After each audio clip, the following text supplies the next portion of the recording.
I have been literally tearing down the walls between Lord Cadbury and Littlebit to see if, with enough distractions, these two could live together in peace. So far, things are not going too well. Ooh! What'd you get? I got a good one. She bit you? She bit you? Yeah. Okay, that's Yeah. fine. Don't worry about it. Aha! Now we close the pocket door. Yes, Littlebit did attack Joel, but I'm taking away some positives from this exercise. Lord Cadbury is easily distracted and Littlebit is highly food motivated. I'm seeing two cats that could, possibly, live together. This is the first time since the big fight that these two cats will be in the same room at the same time. Here you go, baby. Okay. What defines success in this case is cats that will eat a meal and be led away by a toy, treat, or whatever, and not go after each other. Oh.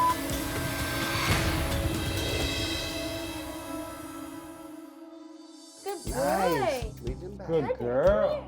Come here. Yes, good boy. boy. Good girl. boy. The first time I was here, Littlebit lunged at the door so hard that she almost knocked herself out. The last time I was here, she did it again. And today, she doesn't even come close. She allows Cadbury to smell her and move on. It's a momentous occasion in this cat's life. Look at this.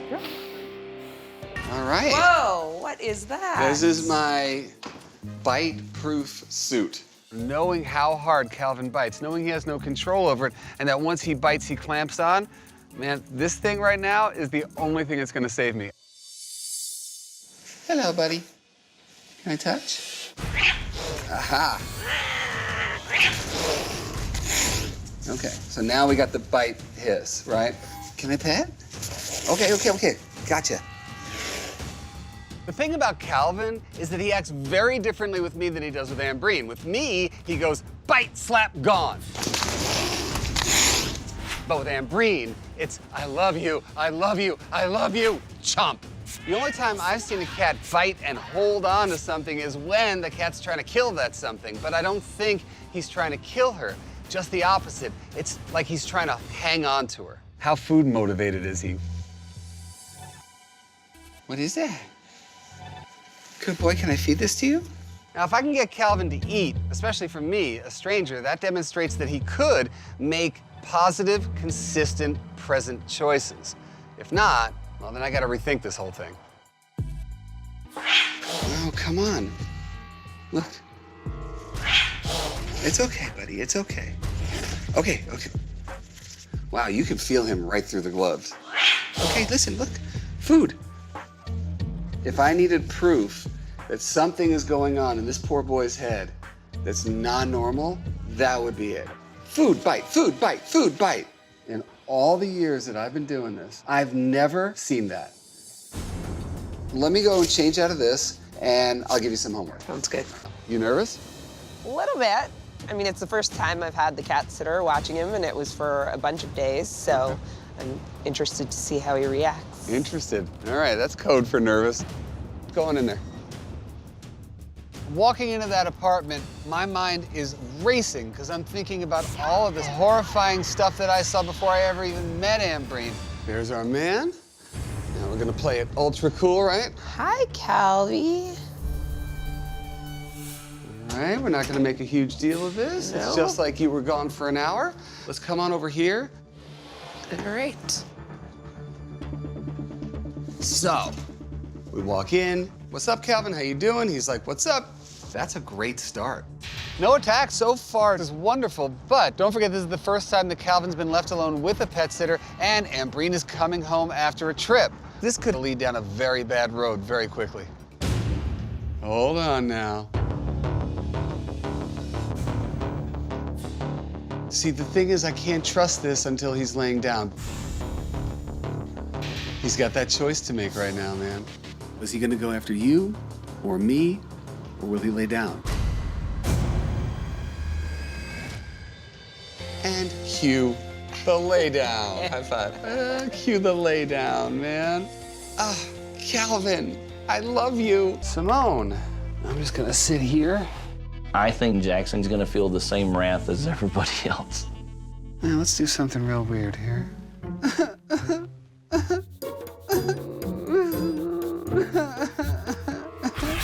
Ow.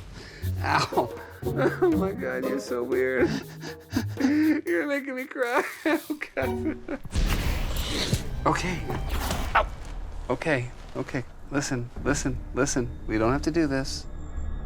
I can tell by the fact that Simone has backed herself into a corner that she's feeling territorially threatened. She's saying, stay away, and believe me, she's sending a message loud and clear. But she also attacks when she detects a high level of emotion, and that could be directed at anyone, even Kelly and Pete. I gotta give these guys some homework. How are you right this moment? I mean, do you feel like you're on guard or anything? No, I'm sitting here completely relaxed, comfortable with the fact that you're this close to her. When I first met Simone, she was vicious, and she violently lashed out at me. Now, if I can see Simone take the middle of the room, play with toys, hopefully even let me pet her, my work here is done. I want to make sure I'm saying hi to her. Do I have your attention? What do I have here, baby? What is that? It's kind of cool having her this close. The first time I met this cat, let me tell you something, she was pretty scary. And now for me to be able to pet her the way I am, I mean, it's a pretty huge transformation. Remarkable. Leaps and bounds. Yeah. And you guys just look happier. Izzy comes in, and she's teeny. Immediately, Einstein starts to come closer. I was scared to death that this was not gonna be pretty for either cat. Oh. This is that look you're talking about, yeah? Yeah. Stop. It's okay. Hold on to him. Okay, hold on to him. Are they all right? I think so. Hey, baby. It's okay. That ain't good. There was a moment during the standoff between Izzy and Einstein that I actually thought it was going to just end. But then Einstein just went. And when he went after her to kill her. Now I know this isn't play aggression. I got Einstein growling and ready to pounce at any moment. And to Einstein, the only one who exists in this room is Izzy, and he wants her dead. Now, I'm hearing great things from Seth and Susan, and the video homework was fantastic, but unless I can see these two cats existing in the same room, I've still got it in my back pocket that I might want to rehome one of these cats. But for Ashton and McKenna's sake, I just hope these two cats can coexist. Okay. Izzy just did us a big favor. She's on the tree. My friends over at Refined Feline, they got it down. Now all we need is Einstein. So Seth, if you don't mind going to get Einstein? Sure. So I send Seth out to go get Einstein. Susan, definitely, she's nervous. And I hope that Einstein is gonna prove that this has all been worth it.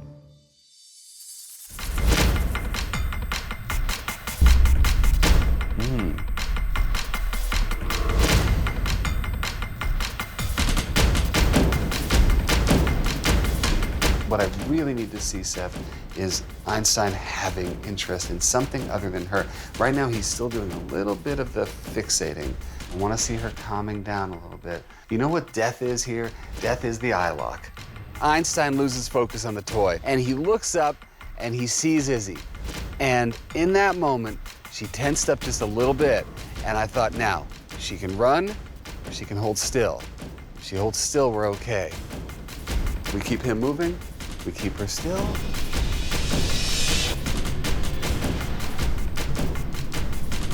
There we go. There we go. There we go. Great. That's it. Look at that. No eye contact, no problems. Einstein looks at Izzy. Now, Izzy shifts a little bit as if she's about to run, and then she doesn't. It's as if she's saying, bring it on. And that tells me that these two cats are on track to coexisting peacefully. Oh, hi. I know. Shh, shh, shh, shh, shh. You got your eyes locked on me. Can I come a little closer? Okay. Wow. Can I get closer? Whoop, whoop, whoop, whoop, whoop. Hey. Ow. Uh-oh. That's a compromising position. I heard that growl, and I felt the heat of her breath right in my face. Believe me, I do not want to get bit by Storm. I don't want to be the reason that poor Ashley's got to euthanize her cat. Well, clearly, we got boundary issues. You know, I realized pretty quickly that Storm is defensive. She's not coming after me, she's warning me. But now, I want to see what happens when Ashley comes in the room. Will the cat suddenly become much more aggressive because she's protecting her person? I don't know. What I'm trying to do is figure out her challenge line, what that point is where your cat goes from being somewhat comfortable, not so comfortable, defensive, and then offensive. Okay. All right, so now I'm gonna just put my hand out here. See, she's giving me plenty of warning right now. Look how close in I am to her right now. Now see what she's doing right now? She's defensive. Yeah. She doesn't bite unless she's feeling really threatened. Storm is not only predictable, but she responds from a fear place. She's defensively aggressive. It's important that Ashley see that Storm is capable of showing restraint. So, tell me, how are things going here? Storm has been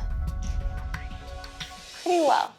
Pretty well. Yeah. Oh my God, you're a tough one. Well, first and foremost, since the last time I was here, has anyone been attacked? No. Ooh. Yeah, no one's been attacked. I know, yeah. Oh my God, that's amazing. Yes, she's being the Storm that I know that I can now show to everyone. On cue. Here she is. Baby girl. Hello, my love. When Storm comes up to my finger and just goes nose to nose with me, it's a sign of trust. It's a sign of saying, hey, how you doing? It's a cat handshake. And that's a big, big step for her. She's like, yes, Mom. Dig that. I'm so happy for you. I mean, you have had to defend this cat since the day you met her. Look at what she's doing like a right sweet now. She's a little sweet thing. Let's start pushing it a little bit. Let's open the gate up.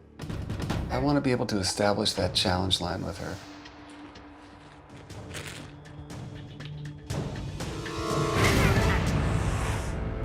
I'm sorry, too fast, too fast. So the second that you put your hand in there, you cross that barrier. Switch so that your back is up against this thing. Keep your hands at your side. I want you to be able to get a few treats near her. There you go. Good girl. So when you're in the room like this, she comes out? Because she wants out. Usually she won't. She won't? Until I go and do something else. What? Like when my... Put a treat right outside the cage. There you go. She just likes to prove me wrong. Yeah. One more. Keep your hands totally still right now. It's okay. Don't pause. Just drop it. Does she get it? I gotta see fluid movements. No hesitation. Okay, well, this is not a good start. I can see that Johnny is very hand shy. I mean, very hand shy. All you gotta do is move a finger and she's ready to strike out. Johnny is scared beyond belief and, as a result, aggressive. Johnny girl. Look at you. Come on out. Johnny is walking out into this room, tail up in the air. Hey, how you doing? Just looking around. That's crazy. Somebody swapped this cat for somebody else, I'm sure of it. She has no problem being around me right now. Your best friend in the world dies. You're stuck in a house with them. You are then rescued, put in a crate, thrown into a shelter, sat there for weeks in a cage. You come into another house, sit in a cage for a few weeks. What would happen to you? Would you swat and growl and try to kill whoever came near you? That's what happened to Johnny. Watching her bloom now, that's moving through trauma. Yeah, baby. Whatever I'm experiencing, you must be experiencing tenfold. Oh, my heart exploded a lot of times during this process. You're clearly attached to her. She's special to me, but my job as a foster is to find her forever family. Knowing that we have Mimi in this world means that there are a lot more Johnnies that are going to be saved and find loving homes. There. Now I can go home happy. Jackson was Johnny's last hope. But with his help, she's a completely different cat. It's just amazing. Mwah. Thank you so much, Jackson. Johnny deserves the best, and I'm going to make sure that she has a very happy life from here on out.